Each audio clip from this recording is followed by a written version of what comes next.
concerns that with the lawsuits happening and federal injunctions that church can arrest all these people, but getting them out seems to be kind of not so much of a done deal. So we have concerns that federal injunctions and lawsuits can hinder. Of course. I mean, I think we've seen it. You know, on the one hand, Biden opened the border.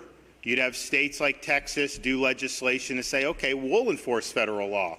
And the courts would say, oh, no, it's the province of the federal government. And so they have a right and supremacy to not take care that the laws are faithfully. It'd be one thing if the state was going against what the law is.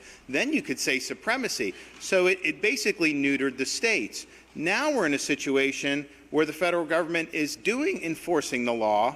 And the courts are saying, well, no, you really can't do that. People need to have, you know, some O.J. Simpson type trial before they can be deported. It's nuts.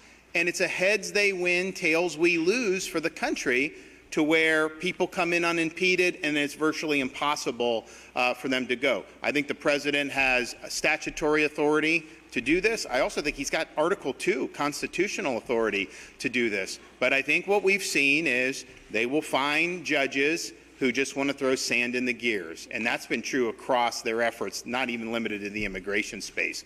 So I anticipate that that will likely continue. Ultimately, though, you know, the U.S. Supreme Court can end this charade. They've had opportunities to do it, and they haven't been willing to do it.